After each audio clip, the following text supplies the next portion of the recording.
దురదృష్టవశాత్తు అనారోగ్యం బారిన పడితే ఆరోగ్యశ్రీ కింద ఉచిత వైద్య సేవలు లభించని దుస్థితి రాష్ట్రంలో దాపురించింది.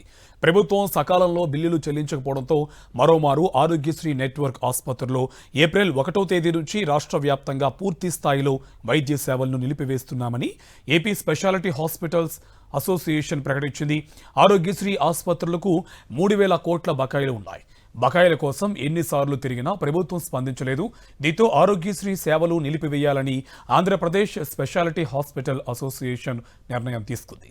బకాయిలు చెల్లిస్తేనే ఆరోగ్యశ్రీ సేవలను కొనసాగిస్తామని అల్టిమేటం జారీ చేసింది. పెండింగ్లో ఉన్న బకాయిలు ఇవ్వకపోతే ఆరోగ్యశ్రీని ఆపివేస్తామని చంద్రబాబుకి అల్టిమేటం ఇవ్వడం ఇది తొలిసారి కాదు.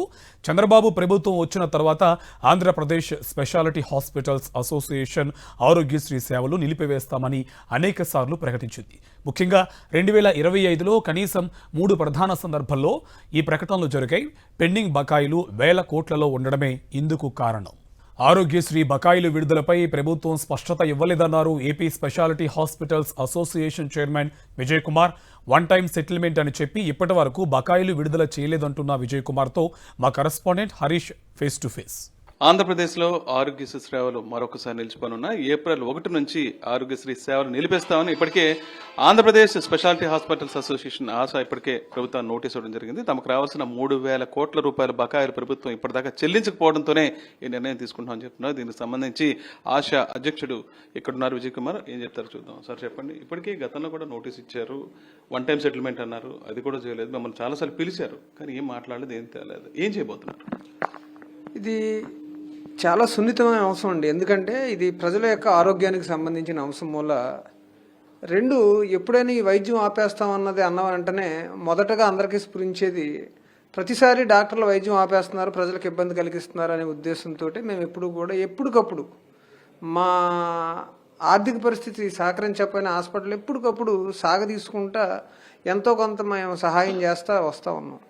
అయితే ఒక 4 నెలల క్రితం ఏం చెప్పారంటే డిసెంబర్ నాటికల్లా వన్ టైం సెటిల్మెంట్గా మీకు బిల్లులన్నీ చెల్లించేస్తాం అని ఆ రోజు ప్రకటించడం జరిగింది.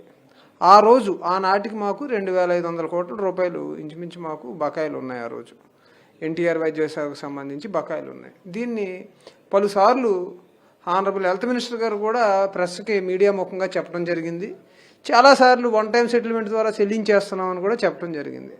డిసెంబర్ అయిపోయింది, జనవరి అయిపోయింది, ఫిబ్రవరి అయిపోయింది, మార్చి అయిపోతుంది. ఇప్పటి వరకు కూడా మా బకాయిలు ఎటువంటి పురోగతి లేదు. ఓటీఎస్కి ఎవరు ముందుకు రావట్లేదని, అందులోనూ మళ్ళీ ఓటీఎస్ చేస్తామన్నప్పుడు మళ్ళీ అందులో కూడా మాకు రావాల్సిన బిల్లులపై ఎంతో కొంత కోత విధించడానికి సిద్ధపడ్డారు. దానికి కూడా మహాప్రభు ఎంతో కొంత బయటపడేయండి అని సిద్ధపడినప్పటికీ కూడా అది జరగల.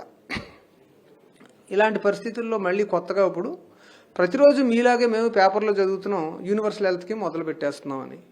ఏ విధంగా యూనివర్సల్ హెల్త్ స్కీమ్ మొదలు పెట్టేస్తాం? పాత బకాయిలు మాకు చెల్లించలేదు, వీటిని ఎప్పుడు చెల్లిస్తారో తెలియదు.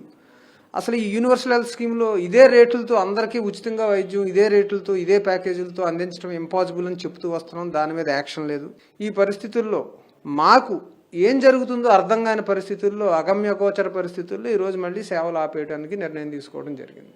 సార్, గవర్నమెంట్ ప్రభుత్వం అనుసరిస్తున్న విధానాన్ని ఒకసారి పరిశీలించుకుంటే గతంలో అనేకసారి మిమ్మల్ని రమ్మంటాం, ఫైనలైజ్ చేయకపోవటం, యూనివర్సల్ హెల్త్ పాలసీ ఇష్యూ గురించి కూడా మీతో డిస్కస్ చేయకపోవటం, ఇవన్నీ చూస్తే అసలు నిజంగా ఆరోగ్యశ్రీ మీద ప్రభుత్వం చిత్తశుద్ధి ఉందంటారా? మాకు అనిపిస్తుంది ఏంటంటే ప్రభుత్వం చేయాలనుకున్న పని చేసుకుంటూ పోతుంది, కానీ మమ్మల్ని పరిగణలోకి తీసుకోవట్లేదని మాకు అనిపిస్తుంది. ప్రధానంగా 2 అంశాలు అయితే స్పష్టం చేస్తున్నారు. ఒకటి 3,000 కోట్ల రూపాయల బకాయిలు, అవి చెల్లిస్తే తప్ప ఆసుపత్రులు నిర్వహించే పరిస్థితి కూడా లేదనే విషయాన్ని ఆశ స్పష్టం చేస్తుంది. నాణ్యమైన వైద్య సేవలు అందించాలంటే ఖచ్చితంగా ప్రభుత్వం వీటినన్నింటినీ పరిగణలోకి తీసుకోవాలనే విషయాన్ని అయితే ఆశా ప్రతినిధులు స్పష్టం చేస్తున్నారు. రాజమండ్రి నుంచి Vijay Harish for Sakshi news.